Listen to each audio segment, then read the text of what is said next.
Welcome to Monk's Temple. Settle in. Let your body find its place of ease. Perhaps you're lying down, the day's weight beginning to soften at the edges. Or maybe you're seated, with a gentle intention to turn inward. However you arrive, just arrive. Let the sound of my voice be a path your mind can wander down, without needing to arrive anywhere at all.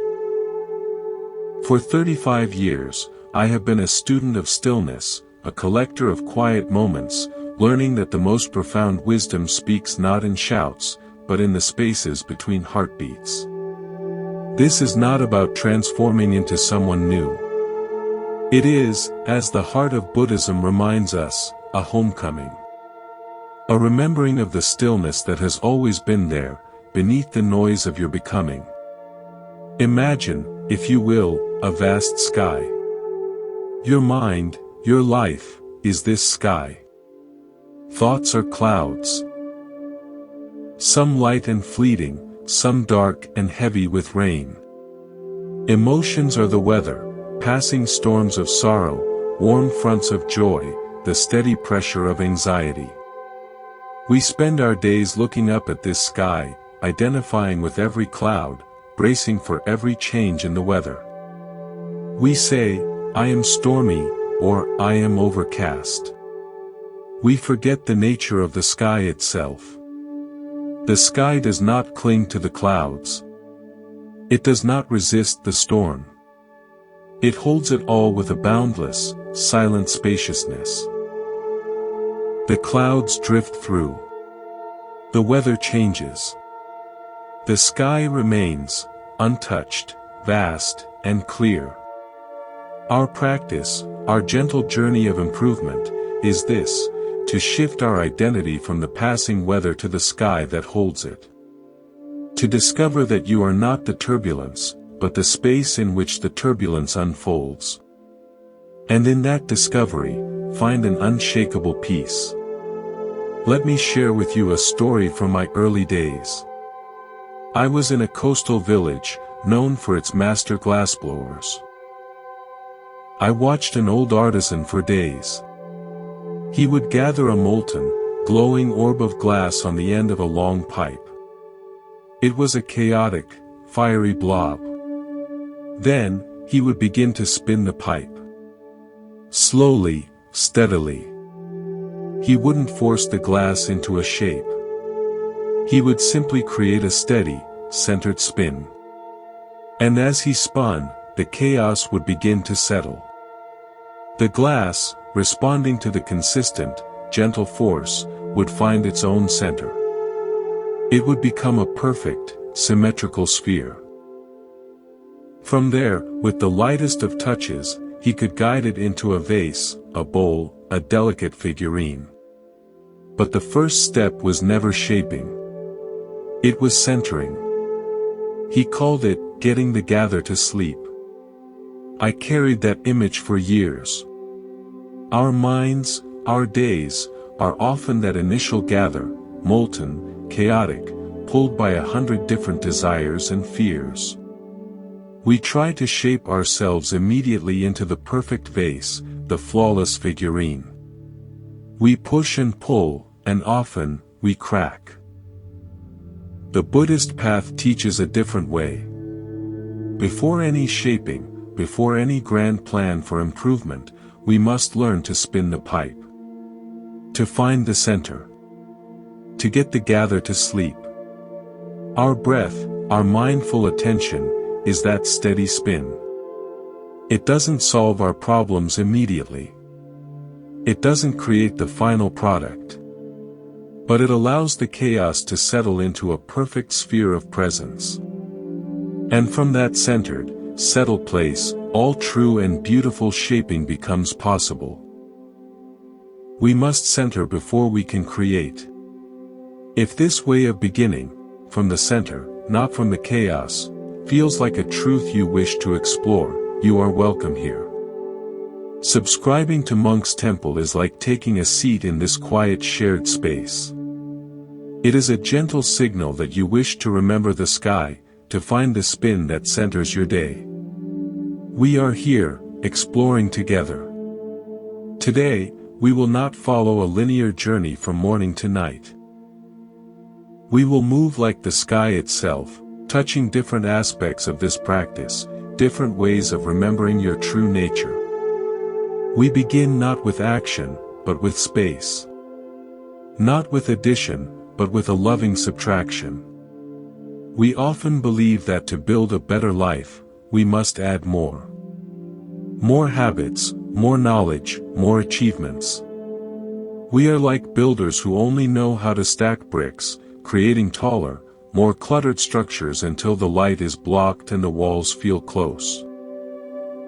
But what if the most sacred architectural principle is not the brick, but the archway? Not the wall, but the window? What if the first step to building a tranquil inner world is to design deliberate, beautiful emptiness? In Buddhism, there is a profound respect for sunyata, often translated as emptiness or voidness. It is not a nihilistic nothingness, but a fertile, potential-filled space. It is the empty cup that can hold tea. It is the silent pause between musical notes that gives the melody its shape. It is the cleared ground before a temple is built. Your peace, your clarity, is not a thing to be acquired. It is a space to be carved out within the crowded marketplace of your mind. Let's become architects of absence. Let's walk through the rooms of your life and identify not what to bring in, but what to respectfully let go. Start with the room your body is in right now. Look with soft eyes. See the objects not for their utility, but for the silent request they make of your attention. Every item whispers a tiny story, holds a fragment of memory, or represents a postponed decision. A cluttered shelf is not just a collection of things, it is a visual echo of a cluttered mind. The act of clearing physical space is a direct conversation with your psyche. When you choose to donate a box of clothes you no longer wear, you are not just organizing a closet. You are speaking to your deepest self. You are saying, I release the past version of me that wore these. I make space for who I am becoming. When you wipe a dusty surface clean, you are declaring, here, clarity will reside. This is not mundane housekeeping. This is a sacred ritual of creating vessels for peace. Now, turn your attention to a more pervasive room, the digital landscape. This is the architecture you inhabit for hours each day.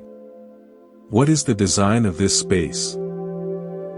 Is it a serene, minimalist gallery where you choose what to behold? Or is it a cacophonous Times Square, with blinking ads shouting for your soul, news tickers injecting anxiety, and endless doors leading to comparison and distraction? You are the curator of this museum of your mind. Every app is an exhibition. Every notification is a tap on the shoulder. To audit this space without sentimentality is an act of fierce self-preservation. Turn off the non-essential taps. Unsubscribe from the exhibitions that leave you feeling impoverished. Create rooms in your day, especially the first hour after waking and the last hour before sleep, that are digital sanctuaries. In these rooms, the only notifications are the rustle of leaves, the rhythm of your breath, the quiet thoughts that rise from your own depths. Guard the gates of your eyes and ears. What enters through them becomes the very furniture of your consciousness. Then, we come to the most delicate architecture, your social environment. The people you allow into your inner courtyard. Buddhism is rooted in compassion, karu, and this compassion is a circle that must include you. Observe the people in your life. Do they feel like ancient trees in your garden, offering shade and stability? Or do they feel like thorny vines, wrapping around your growth, pulling you into drama? Some companions are like clear water. They reflect you truly and refresh your spirit. Others are like muddy streams, they stir up sediment and leave you clouded. Crafting space here requires the wisdom of a gardener, not the harshness of a demolition crew. It may not mean uprooting the vine entirely. It may mean gently pruning the conversations, building a beautiful trellis of boundaries, or simply choosing not to water that particular interaction with your energy. It is the compassionate act of saying, I see your pain, but I cannot let it become the blueprint for my own home. Finally, and most crucially, we must examine the innermost chamber, the architecture of your own self-talk. This is the very atmosphere of your being. What is the tone of the voice that narrates your every move? Is it a kind librarian, speaking in measured, supportive tones? Or is it a harsh critic, its voice echoing off cold, barren walls? This internal dialogue is the weather inside your temple. If it is a perpetual storm of not enough, you will never feel safe within yourself. I remember a woman who visited the temple, a talented musician who could play with breathtaking beauty but was plagued by stage fright so severe it was choking her career. Her practice room, she told me, felt like a prison. When I visited her home, I understood. The room was a shrine to criticism. On the wall were framed, harsh reviews from years past. Her sheet music was covered in angry red annotations, weak, sloppy, fail. The air was thick with the ghosts of every mistake. I asked her to do one thing for a week. Before she played a single note, she was to light a small candle. Then, she was to move 3 things out of the room. Just 3 things a day. Not to throw away, but to place in another room. The first day, she removed the worst of the framed reviews. The second, a metronome she associated with a cruel teacher. The third, a portrait of a famous, stern-looking composer that felt judgmental. She was creating architectural emptiness. Then, I asked her to bring in 3 things that spoke only of beauty, not of judgment. A single flower in a vase. A smooth stone from a river. A shawl of a color that brought her peace. Slowly, the room's energy changed. The critic's furniture was being replaced by the curator's choices. Finally, I asked her to change the voice. For every red ink, sloppy, on her music, she was to write, in soft pencil, a gentle observation. This passage is becoming smoother. The emotion here is deep. She wasn't lying, she was reframing. The day came for her next small recital. She told me she was nervous, but it was different. Before, she said, I walked on stage and all I could hear was that room, the critic's voice, the red ink. This time, I lit an imaginary candle. I saw the flower, felt the smooth stone. I heard my new, gentler voice. The room inside me was quiet. I played for that quiet room. And she played, not perfectly, but freely, beautifully, connected to the music for the first time in years. She had redesigned her inner architecture from a prison of criticism into a sanctuary for art. This is the practice. You are the architect of your inner world. Be ruthless with what dims the light. Be generous with what creates space. You are not seeking a sterile emptiness, but a purposeful one, an emptiness like the hollow of a violin, which allows the music to resonate. Clear the clutter. Silence the noisy exhibitions. Prune the draining vines. Replace the critic's voice with the curator's gentle guidance. Build arches and windows. Design for light, for air, for resonance.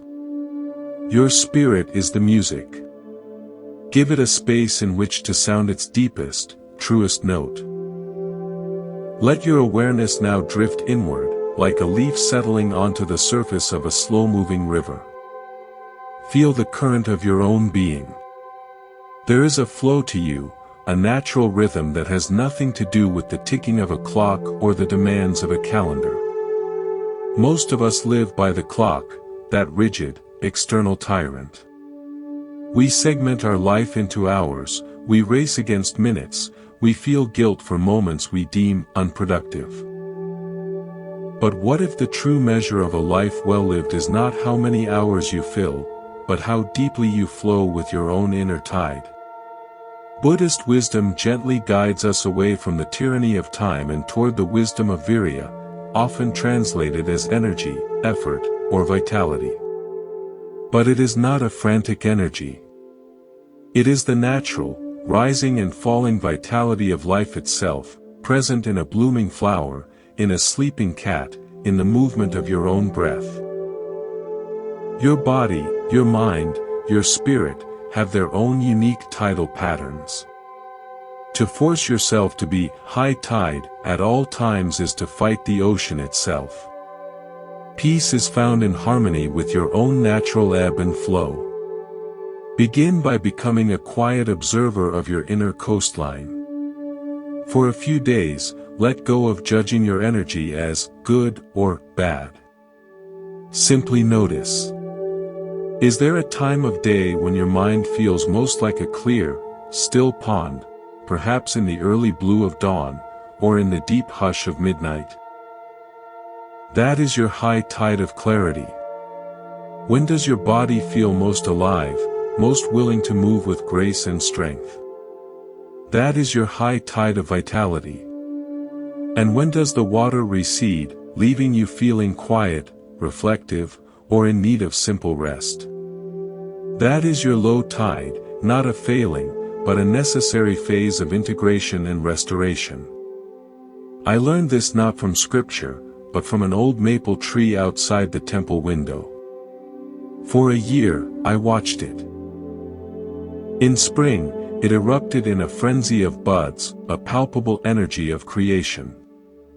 In summer, it held its green fullness with a steady, patient presence. In autumn, it was a slow, glorious release, each falling leaf a lesson in letting go. In winter, it stood stark and silent, seeming empty, but alive with an invisible, inward pulse. It did not try to bear fruit in winter or drop leaves in spring. It followed its innate rhythm, its dharma, its essential nature. We are no different. Yet we demand of ourselves a perpetual summer of productivity, feeling like failures when we naturally enter autumn or winter. What if your quiet, low-energy afternoon is not laziness, but your personal winter, a time for inner nourishment, for root work unseen? What if your burst of creative inspiration is your spring, to be cherished but not forced to last forever? Once you sense your rhythm, you can dance with it. Schedule your deep, creative, demanding work during your personal high tides. Protect those hours as sacred. This is when you write, solve, envision, build. And honor your low tides with equal reverence. This is when you wander without purpose, gaze out windows, take slow baths, listen to music that touches your soul, or simply sit with a cup of tea in the silent company of your own breath. Forcing focus during a low tide is like trying to sail a boat in the mud. You exhaust yourself going nowhere. Also, become a detective of what drains your tide. Certain activities are like hidden cracks in your hull, letting your vital energy seep away. The compulsive scroll through social media that leaves you feeling fragmented and thin. The conversation that spirals into gossip, leaving a residue of pettiness. The habit of saying yes when your entire being whispers no, depleting your reserves for what truly matters. Notice the activities that leave you feeling fuller, more integrated, more you. And have the tender courage to choose more of those. This philosophy shifts everything. You are no longer a slave grinding against the clock. You are a sailor, learning the patterns of your own sea. You raise the sail when the wind of your energy fills it, and you lower it to rest and repair when the wind dies down. There is no wasted time, only different phases of the journey. A day of inner winter, of quiet restoration, is as vital to the voyage as a day of swift sailing. I recall a man who came to the temple, a brilliant carpenter known for his exquisite furniture. He was burned out. "I can't find the love in it anymore," he confessed. "I work 10-hour days, but the last 4 are full of mistakes and frustration. I'm just putting in time." I asked him to recall the last piece he made that made his heart sing. His eyes lit up, describing a walnut cabinet, carved with intricate vines. "When did you work on that?" I asked. "Mostly in the mornings," he said. "The first few hours after sunrise. The light was perfect. I felt focused but easy. By afternoon, I'd switch to sanding or finishing other pieces. And now I pressed. Now I force myself to carve in the afternoons too, to meet orders. My mind is dull. My hands feel clumsy. I ruin good wood." His rhythm was clear. His high tide of delicate, creative focus was the morning. His lower tide of patient, repetitive work was the afternoon. But he was forcing high tide work into a low tide time, and the result was suffering and poor craft. His practice was simple. He rearranged his shop schedule. Mornings, from dawn until lunch, became the inviolable, creative tide. No appointments, no phone, just design and delicate carving. Afternoons were for sanding, finishing, ordering supplies.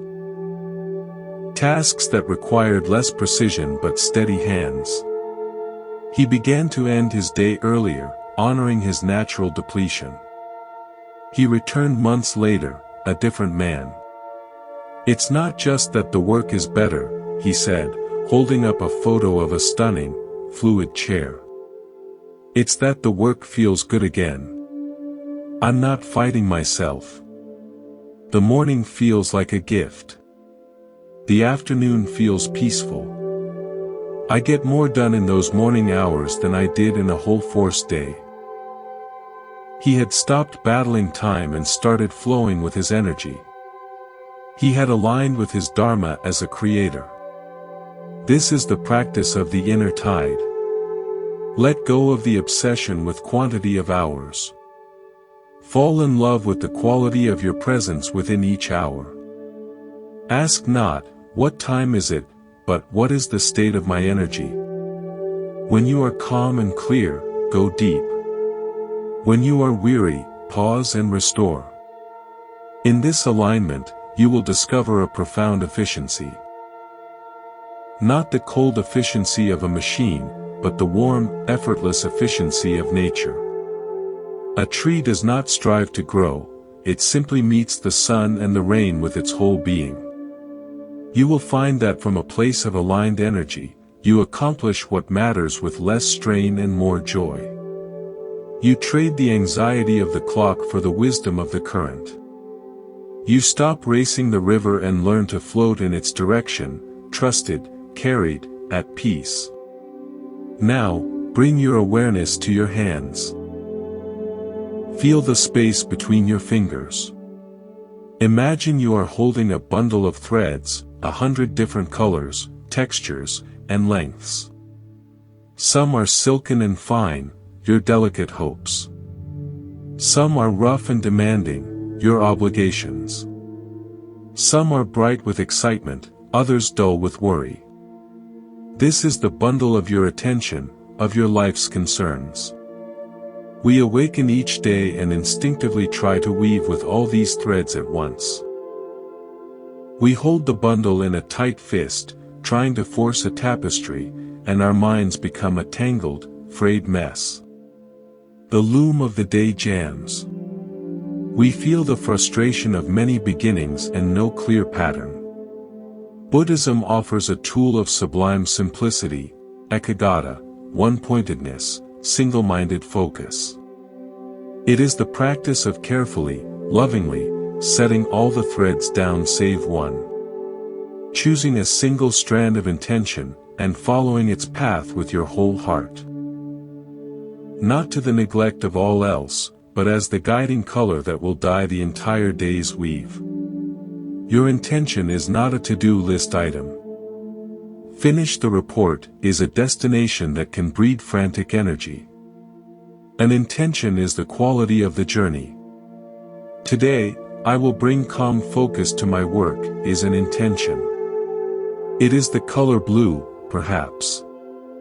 Now, whether you are writing the report, stuck in traffic, or listening to a colleague, you ask, can I weave a thread of calm focus here? The action changes not, but the consciousness within it transforms. You are no longer a slave to 100 demands, you are an artist working with a chosen hue. Without this single thread, we are pulled in every direction. A mind divided against itself is a house in chaos. But a mind unified by one pointed awareness becomes a lens, concentrating the diffuse light of your energy into a beam that can illuminate truth, cut through confusion, and create with precision. The Buddha taught the power of a concentrated mind, for it is in that unified focus that we see things as they truly are, not as our scattered fears and desires project them to be. Think of walking through a dense, unfamiliar forest at twilight. If you try to look at every tree, every shadow, every sound at once, you become disoriented, anxious, lost. But if you choose a single, distant star visible through the canopy and begin to walk toward it, something settles. You are not ignoring the forest, you are navigating it with a reference point. The star does not clear the path of roots and stones, but it gives your journey direction and peace. Your single intention is that star. Let me tell you about a potter I once knew in a mountain village. She was renowned, and visitors would flock to her studio, asking the secret to her perfectly balanced, serene bowls. It is not in the clay, she would say, but in the choice. Before she even touched the wheel, she would sit before her blocks of clay. She wouldn't think, I need to make 10 cups, 3 vases, and a set of plates today. She would close her eyes, breathe, and ask herself a single question: what form is asking to be born today? One day, it was a wide, shallow bowl, like a lake holding moonlight, she said. That was her single thread, lake holding moonlight. Every decision from that moment was filtered through it. She chose a clay with a subtle sparkle. She centered it on the wheel not just for balance, but with a feeling of expansive stillness.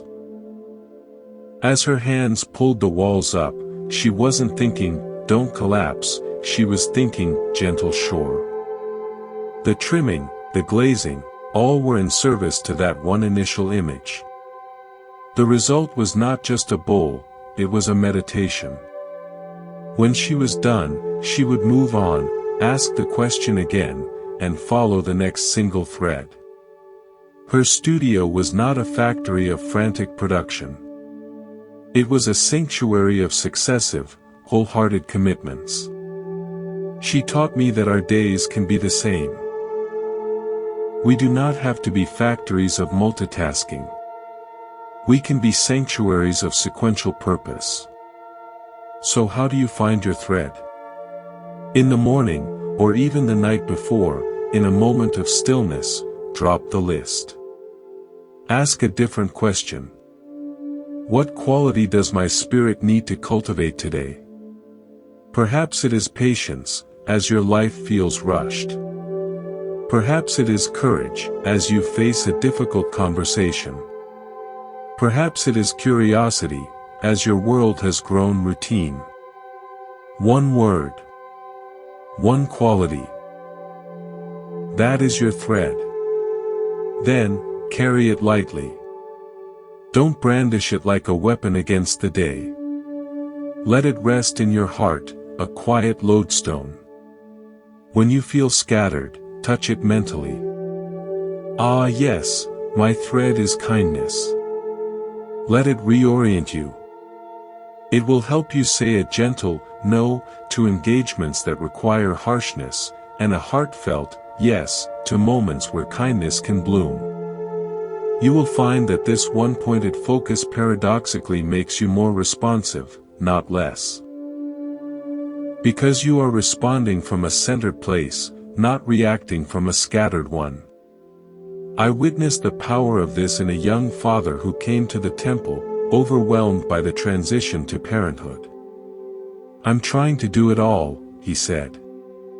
Be the perfect provider, the engaged dad, the attentive husband, keep the house running, and still have time for my own interests. I'm failing at all of it. I'm just a ghost in every room. I asked him to try an experiment for 1 week. Each morning, as he brushed his teeth, he was to choose one word for the day. Not a role, but a quality. The first day, he chose present. His intention was not to be a perfect father or employee, but simply to be present in whatever he was doing. When feeding his baby, he felt the weight in his arms, watched the expressions, was just there. In a work meeting, he listened fully, instead of mentally drafting grocery lists. He didn't do more, he did what he was doing with more of himself. He reported that the feeling of being a ghost began to fade. He was more solid, more real, both to himself and to his family. His wife remarked he seemed calmer. His work didn't suffer, his contributions became more thoughtful. He wasn't juggling 50 roles, he was applying one quality, presence, to each moment as it came. The single thread of present was weaving a tapestry of connection that the frantic juggling of roles never could. This is the alchemy of one-pointedness. You are not simplifying your life by doing less, you are unifying your life by being more holy in what you do. You move from the exhaustion of fragmentation to the strength of integration. The world will still present you with 100 threads. You can acknowledge them, even hold them for a moment. But then, with the clarity of an artist, choose the one that holds the color of your soul's need for today. Follow its path. Weave with it alone. And watch as the tangled mess begins to resolve, not into a chaotic knot, but into the beginning of a coherent, beautiful, and uniquely yours pattern. There will come a day, perhaps today, when you feel stuck. It's a familiar, heavy feeling. You move through the same routines, react with the same old habits, and hear the same weary thoughts echo in the chambers of your mind. It's as if you're walking the same small circle in a field, wearing a deep, muddy path, while just beyond the rut lies an open meadow you cannot reach. In this state, a cruel voice often rises. What is wrong with me? Why can't I change? I am broken. This voice is the first mistake. It is not you that is broken. It is the path that is worn. It is the pattern that has hardened around you, like a shell you no longer remember growing. Buddhist psychology speaks deeply to this. It teaches that dukkha, suffering, stress, dissatisfaction, arises not from our core being, but from our unconscious habits, our sakras. We are creatures of conditioning. We see a certain trigger, and like a well-grooved record, our mind drops the needle into the same old song of reaction, anger, anxiety, withdrawal, craving. We mistake this familiar song for our only music. But the Buddha's great gift was the revelation of Pikasamuppada, dependent origination. This chain of cause and effect shows us that these patterns are not permanent, not us. They are linked sequences that can be understood and, with gentle awareness, interrupted. We are not stuck forever. We are simply asleep at the wheel of our own conditioning. The answer to feeling stuck, then, is never to hate the driver, yourself. It is to wake up. To become aware of the groove, the rut, the pattern. And then, with the tenderness of someone caring for a sleeping child, to make one small, conscious change. Not to break yourself against the pattern, but to gently unravel a single stitch in its fabric. Imagine your pattern of stress. Perhaps it begins with a certain tone in someone's voice. Your chest tightens, sensation. A thought arises, here we go again, they don't respect me, perception. You feel heat in your face, emotion. You snap back with a sharp word, reaction. This is the well-worn loop. Now, imagine inserting a pause between the sensation and the perception. The chest tightens, and instead of launching into the story, you simply feel the tightness. You breathe into it. You have just unraveled the first stitch. The old song cannot play if you don't hand it the next note. This is not willpower. It is awareness. It is the simple, radical act of noticing. Ah! This is the old pattern of defensiveness. It is here. By naming it, you separate from it. You are no longer the pattern, you are the space in which the pattern is occurring. And from that space, you have a choice. You can follow the old groove, or you can, with great gentleness, step out of it.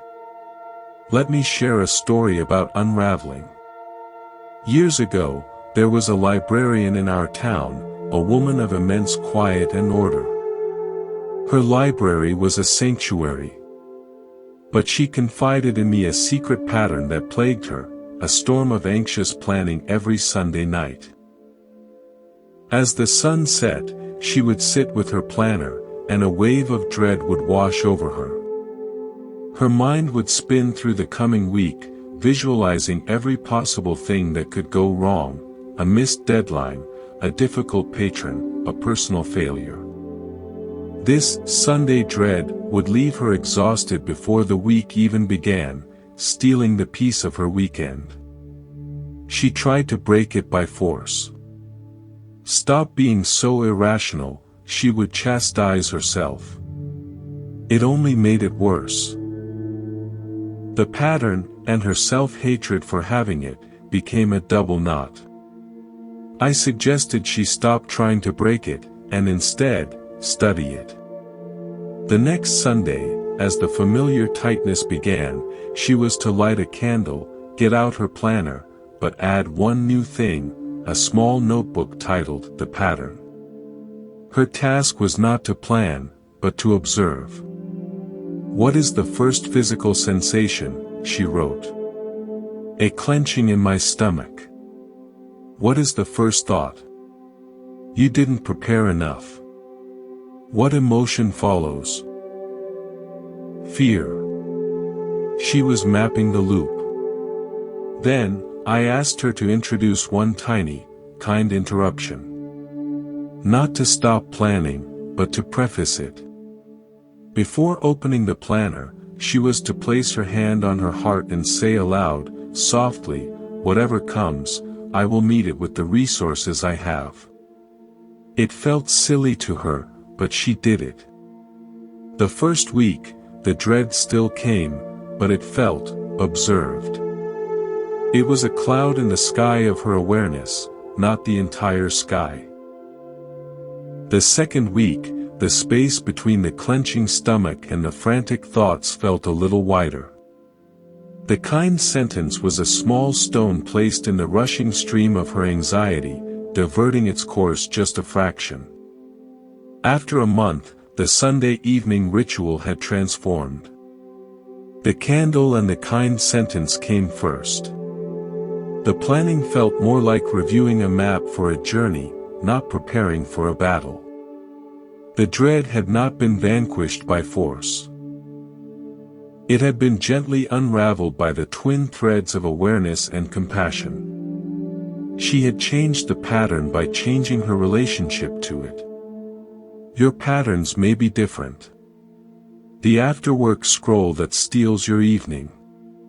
The instant criticism of a loved one's mistake. The need to fill silence with noise. The habit of abandoning your own needs to please others. Look at them not as enemies, but as old, misguided protectors. They were formed long ago to keep you safe, to manage pain, to gain love. Thank them for their service.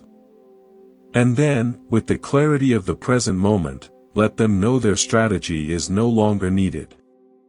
The unraveling is in the pause. The breath before the email reply. The conscious decision to walk around the block instead of opening the fridge. The choice to say, "I need a moment," instead of firing back. One small, conscious deviation. This is how new neural pathways are woven. Not with grand declarations, but with silent, consistent choices made in the space of awareness. You are not a prisoner of your past. You are a gardener of your present. The old, worn path is there, but every time you choose to step off it, even an inch, you press down new grass. You begin to forge a new way. It takes time. The old groove will call to you. But each gentle unraveling weakens its hold. You are not breaking yourself. You are freeing yourself, stitch by loving stitch, from a story you learned but no longer need to live. The open meadow was always there. You just had to lift your foot from the mud and place it, once, on the fresh, green earth beside the path. Let us now speak of a word that has been burdened with harshness, a word often whispered with a tone of grim necessity: discipline. It conjures images of cold mornings, denial, rigid schedules, and a stern taskmaster within. We see it as the chain that binds us to responsibility, the opposite of freedom. But what if we have misunderstood this word entirely? What if, in the gentle light of Buddhist wisdom, discipline is not a chain, but the most profound love letter you can write to yourself? In the Buddha's Noble Eightfold Path, the very foundation is sila, ethical conduct, virtue, discipline. It is not presented as a punishment, but as the fertile ground in which peace and wisdom can grow. Without sila, the mind is a wild, untended field, blown by every wind of desire and aversion. Discipline, in this sacred sense, is the act of lovingly fencing that field. Not to imprison it, but to protect the tender seedlings of your peace from being trampled by the chaotic stampede of unchecked impulses. It is the ultimate act of self-respect. Reframe it now. See it not as something you have to do, but as something you get to do. You get to go to bed early, not because you are boring, but because you cherish the clarity of a rested mind at dawn. You get to choose nourishing food, not to deprive yourself, but to honor the only vessel that will carry your spirit through this life. You get to turn away from a gossipy conversation, not from judgment, but because you value the integrity of your own speech and the peace of your mind. This is discipline arising from love, not from fear. It is the conscious curation of your life's energy. Imagine you have been entrusted with the care of a magnificent, ancient temple. This temple is you, your body, your mind, your life. The love language of a devoted caretaker is not in letting the walls crumble and the gardens go wild. It is in the daily, attentive rituals, sweeping the steps, polishing the brass, tending the moss garden, ensuring the candles are clean and bright. These acts are not harsh, they are devotional. They say, "You are sacred, and I will care for you." Your morning routine, your mindful eating, your conscious speech, your protected rest, these are the loving sweeps of your inner caretaker's broom. I learned this from a master gardener who tended the temple grounds for decades. His hands were gnarled and soil-stained, but his movements were a slow, precise dance of care. I once asked him, as he was meticulously pruning a single bonsai pine for the third time that week, if he ever grew tired of the repetition, of the discipline. He looked at me with surprise. Tired? This is not a chore. This is a conversation.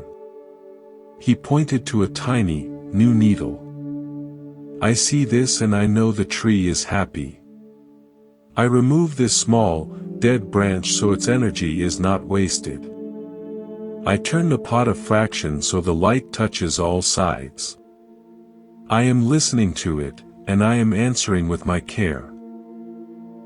This is how I say, I see you. I honor your life. How could I tire of speaking such a language? That shifted everything for me. Discipline is not a monologue of commands. It is a dialogue of care. You listen to your body's need for movement, and you answer with a walk. You listen to your mind's need for stillness, and you answer with 5 minutes of breath. You listen to your spirit's need for beauty, and you answer by putting your phone away and watching the sunset. Each conscious choice is a sentence in an ongoing love letter to your own existence. Now, this loving discipline must be distinguished from its cruel impostor, perfectionism.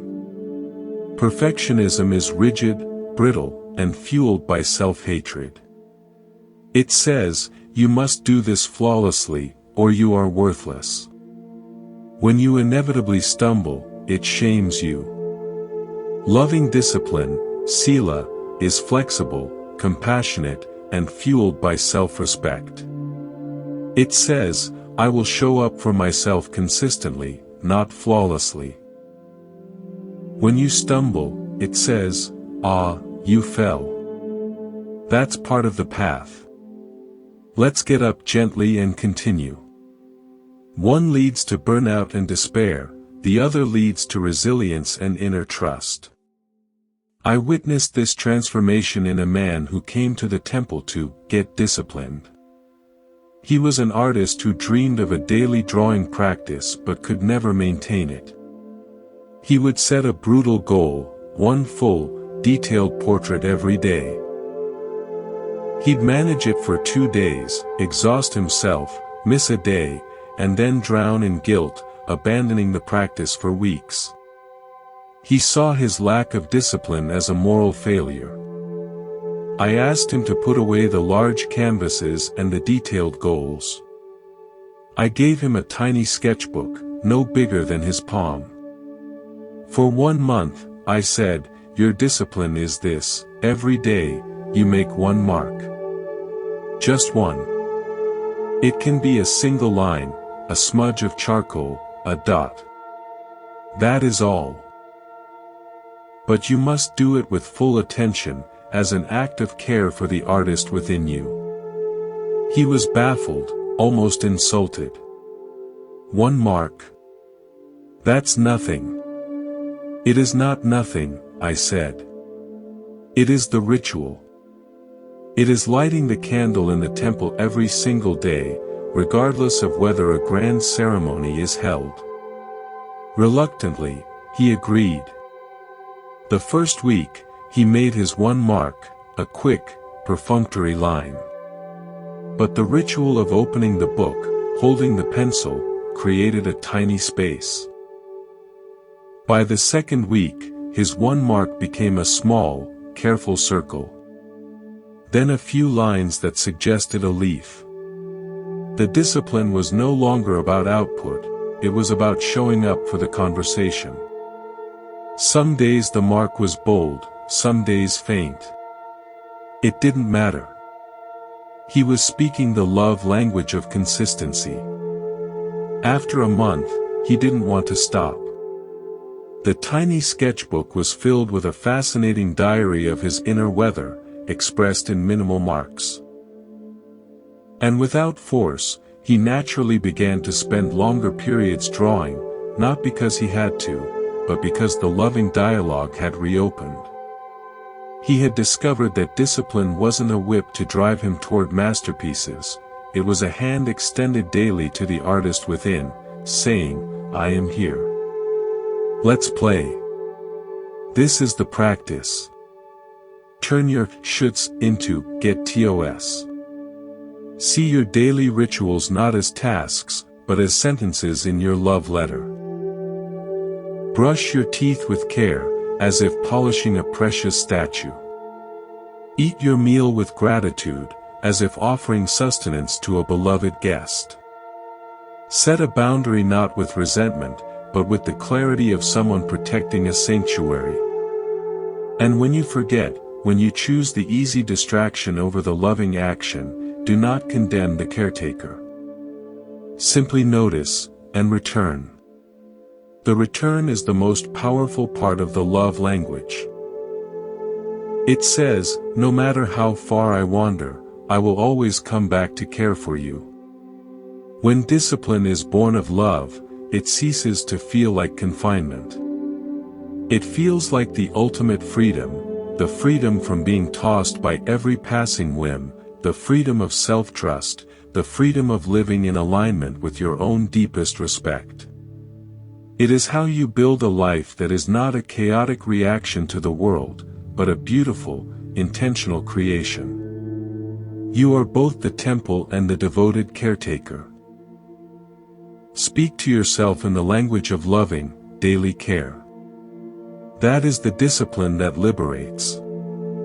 We have wandered through the architecture of your inner space, sailed the tides of your energy, followed the single thread of intention, gently unraveled old knots, and reframed discipline as a love letter. Now, let us arrive at a specific, potent moment, the first moments of your day. Not because it is the only important time, but because it is a doorway. And the way you cross a threshold sets the tone for the entire room you are about to enter. In the soft, blurred silence between sleep and waking, you are at your most impressionable. The protective walls of your daytime identity are still down. The mind is fresh, soft, like clay before the potter's first touch. What you place in that clay in those first minutes will shape the vessel of your entire day. Buddhist teachings often speak of the mind as a field. The first thoughts, feelings, and actions of your morning are the seeds you sow in that field. Sow seeds of hurry, distraction, and input, and you will spend the day harvesting anxiety. Sow seeds of stillness, intention, and gentle awareness, and you will harvest a day of grounded presence.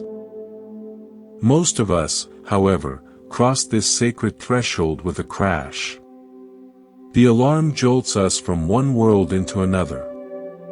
Before we have even oriented ourselves to being alive, our hand finds the phone. We flood our soft, open consciousness with the world's demands, notifications, news, other people's agendas, the digital echo of yesterday's unfinished business.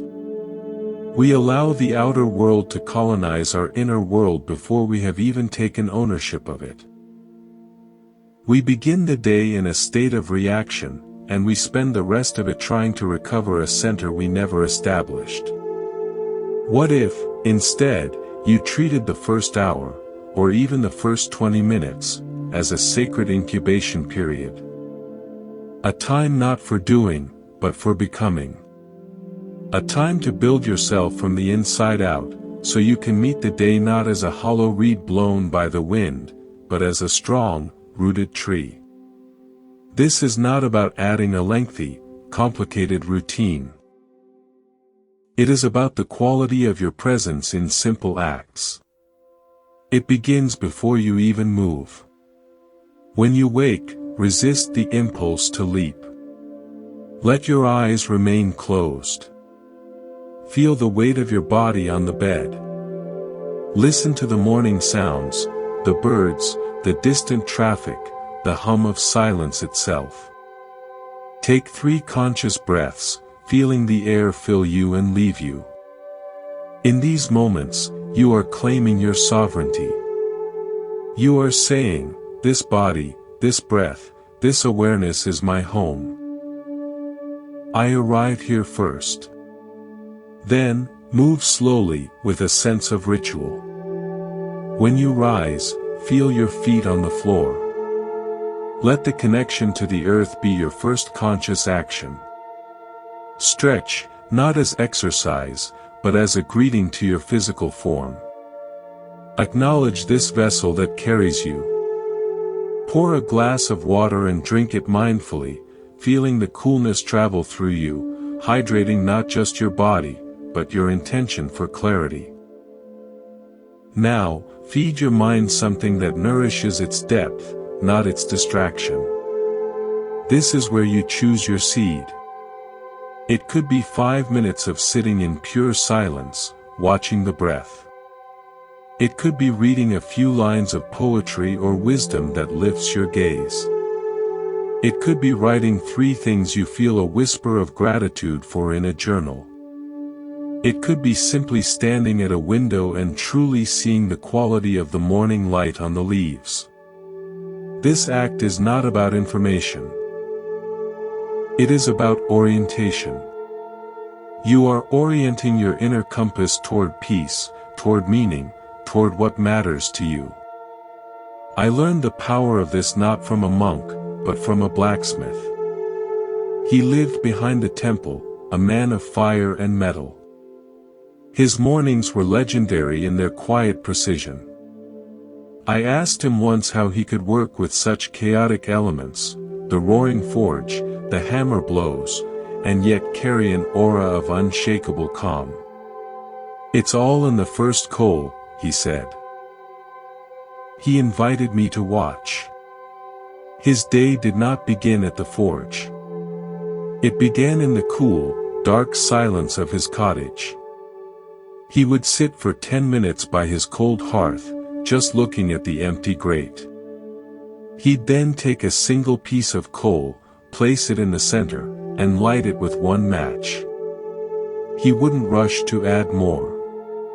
He would watch that one coal catch, a small, concentrated point of orange heat in the darkness. He'd breathe with it. Only when that one coal was burning steadily, with a quiet, focused flame, would he gently add others around it. By the time he approached the forge, his own inner fire was not a wild, scattered conflagration, but a gathered, potent, centered heat. His work at the anvil was not frantic pounding, it was the precise application of that focused energy. Your morning practice is lighting that first coal. It is creating a single, steady point of conscious awareness in the darkness of sleep and potential chaos. From that centered flame, you can then add the coals of your day's tasks, and they will catch from a source of warmth, not chaos. A young mother once shared her desperation with me. Her mornings were a battlefield of packed lunches, lost shoes, sibling squabbles, and her own racing thoughts about work. She would arrive at her job already spent, her nerves frayed. She felt she had no time for a morning ritual. I suggested a micro-ritual, stolen in the cracks. When your feet hit the floor, I said, pause for the length of one breath. In that breath, silently say one word, ground. That was it.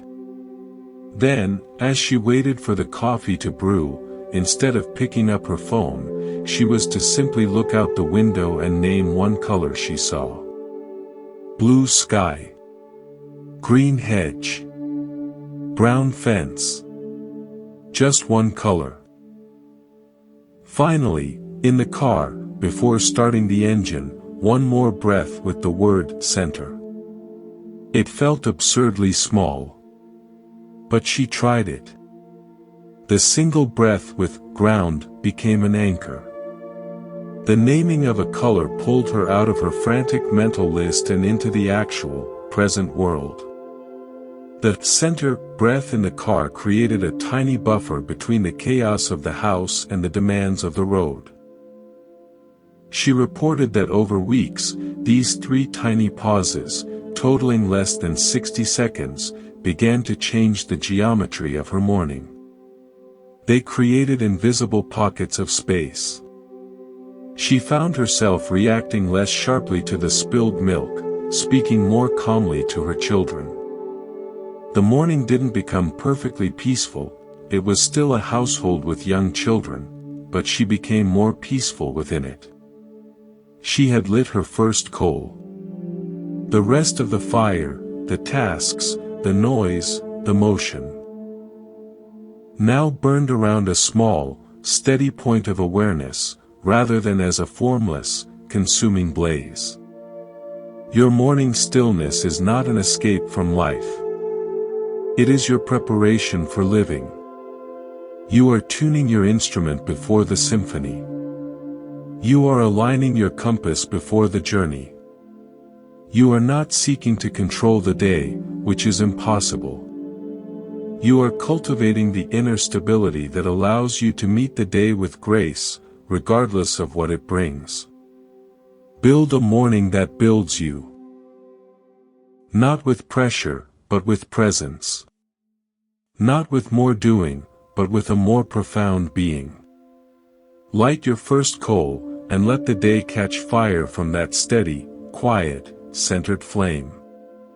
As the sun completes its arc and the light begins to soften, we arrive at the day's other sacred threshold, its close. In our weary world, we often treat this threshold as a collapse. We fall into bed, our minds still churning with the echoes of conversations, the glow of screens, the unresolved lists. We numb ourselves with scrolling or distraction, hoping to blunt the sharp edges of the day before surrendering to sleep. We end by fleeing from our own experience. But what if the evening held a different invitation? Not an escape, but a gentle gathering. Not a collapse, but a conscious closure. In the Buddhist tradition, there is a profound practice of reflection, of pakaveka. It is not a harsh interrogation, but a mindful review, a way of learning from the raw material of your lived experience. The day is your teacher. Its moments, the joyful, the frustrating, the mundane, are all lessons. But if you never pause to receive the lesson, you simply accumulate experiences without gaining wisdom. You repeat patterns without understanding them. The evening is your time to sit with the teacher and listen. Think of your day as a river you have been swimming in. From morning to night, you are in the current, navigating, reacting, feeling its push and pull. The evening reflection is the moment you climb onto the bank. You sit, catch your breath, and look back at the water. From this still point, you can see the river's flow. You can notice where you swam with grace, and where you fought against the current. You are no longer in the reaction, you are observing the journey. This space is where insight is born. This practice is not about self-judgment. Judgment is the voice that says, you should have done better. You failed. Reflection is the voice of a compassionate witness that says, "Ah, that happened. I felt this. What can I learn?" It is the difference between turning a harsh light on yourself and holding up a gentle mirror. Let the practice be simple. Find 5 quiet minutes before sleep. Sit or lie comfortably. Close your eyes. Bring your attention to the natural flow of your breath, allowing it to anchor you in the present. Now, let the day's river flow backward through your awareness, not in a frantic replay, but as a series of gentle impressions. Ask yourself a few open questions, like pebbles dropped into a pond. When did I feel most alive, most truly myself today? When did I feel tension, contraction, or resistance? What was a moment of kindness, given or received? Where did I operate from habit, and where from conscious choice? Do not analyze or justify. Simply observe the answers that surface. Perhaps you felt alive during a brief, genuine conversation with a colleague. You felt tension when rushing to a meeting. A moment of kindness was letting someone merge in traffic. You operated from habit by reaching for your phone every time there was a lull. Just notice. Then, go one layer deeper. See if you can find a thread. Did the feeling of aliveness coincide with being fully present? Did the tension coincide with worrying about the future? This is not to blame, but to understand the law of cause and effect in your own heart. This is panna, wisdom, developing from direct experience. Finally, practice a gentle release. Many of us drag the unresolved burdens of the day into the night, where they become the ghosts that haunt our rest. Visualize your cares, your regrets, your unfinished business as leaves floating on the surface of a slow-moving stream. Acknowledge each one. There is the worry about tomorrow's presentation.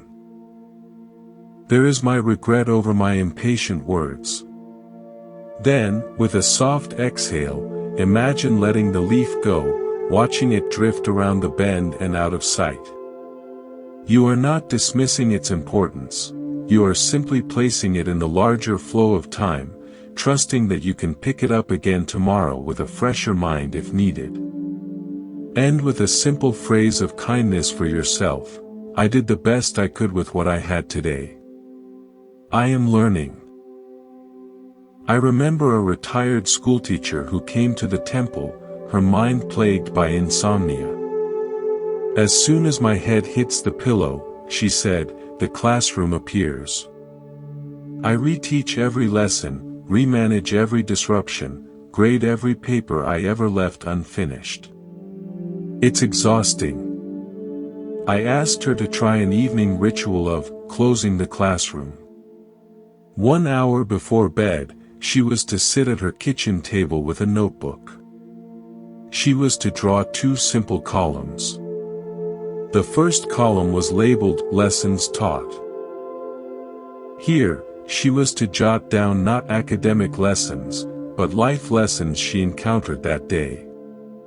Patience tested with long line at post office.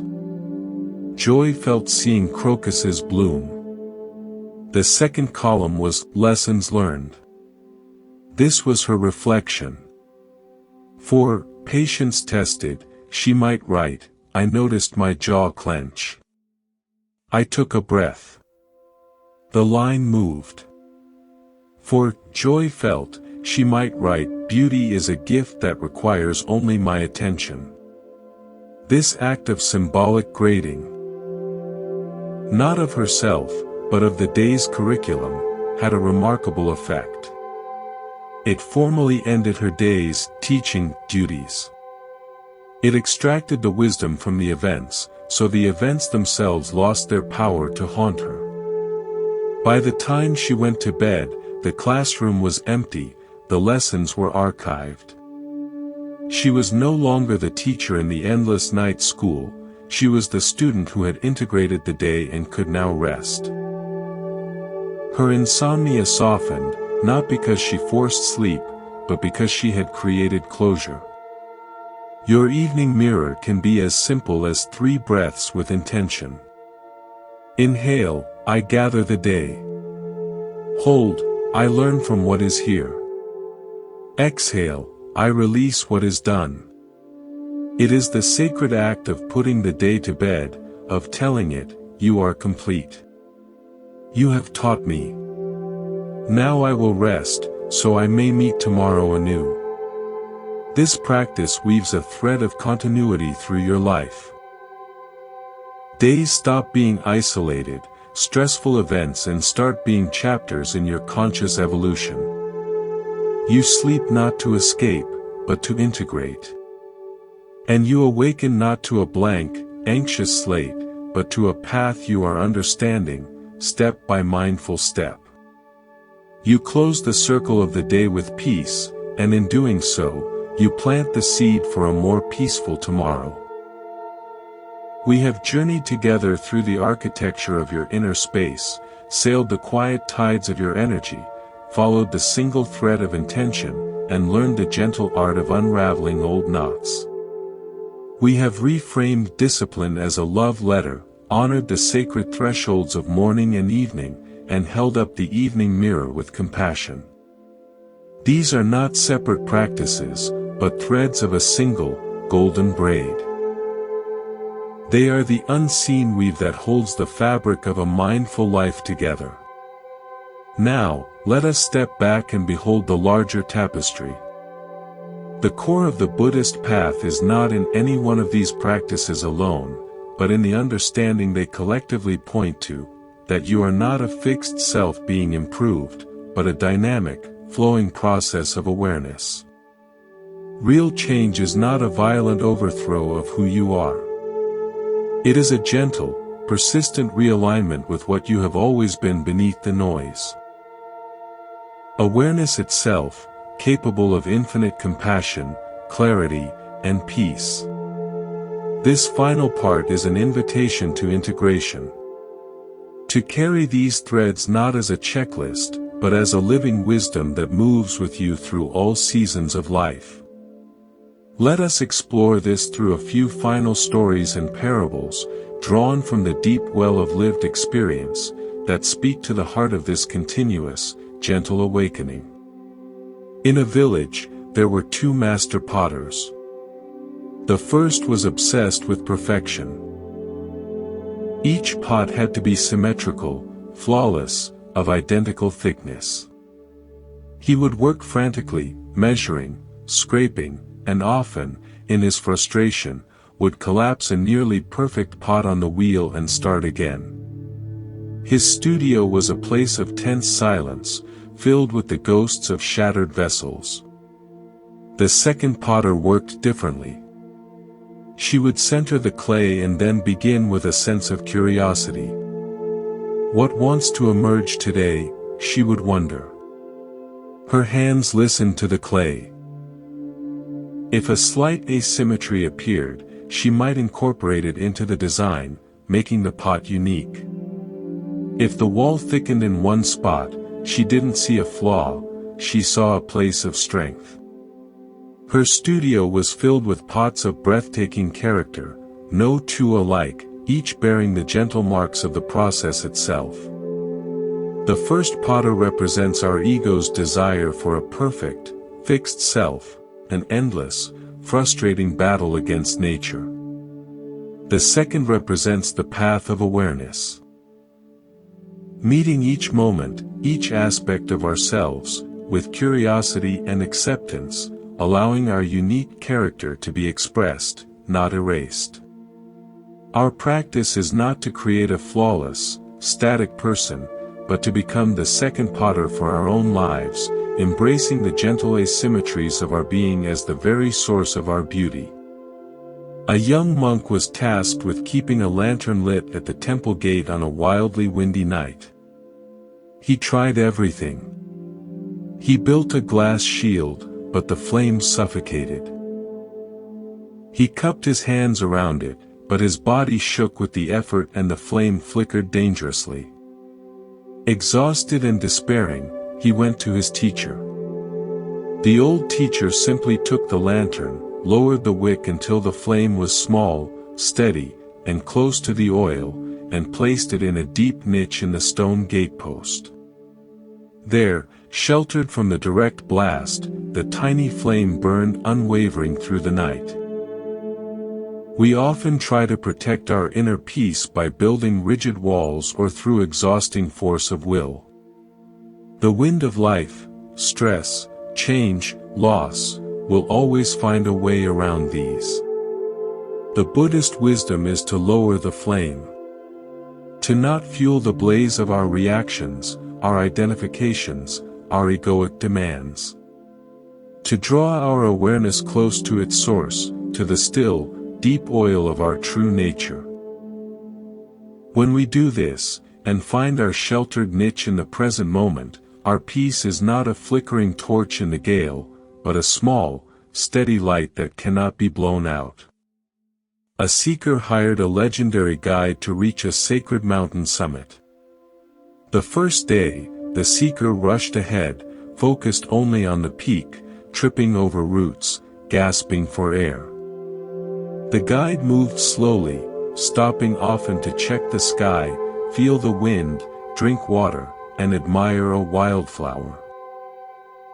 Frustrated, the seeker demanded, "Why do you delay? The summit is all that matters."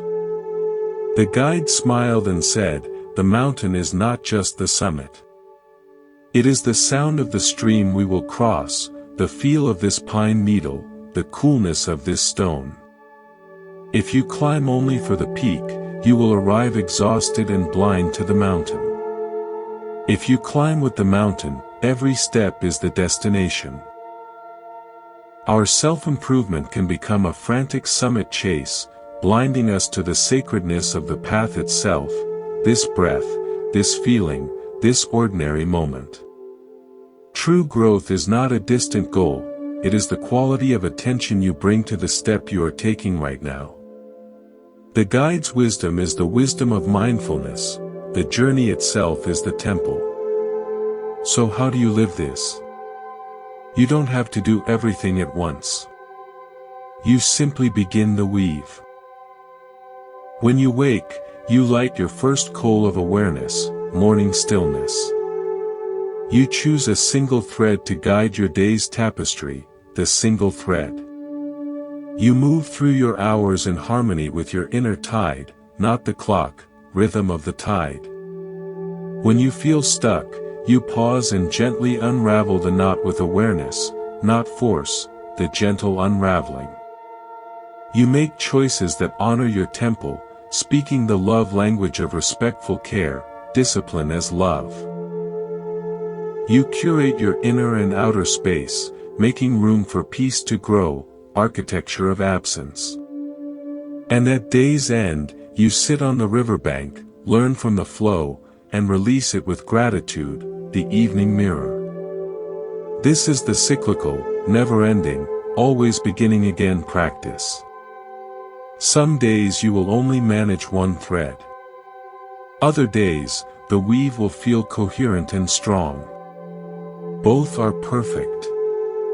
The goal is not a perfect tapestry hung on the wall. The goal is the act of weaving itself. The conscious, loving attention you bring to the loom of your life, moment by moment. You are already everything you seek. You are the awareness that hears these words. You are the stillness beneath the thought. You are the space that holds the emotion.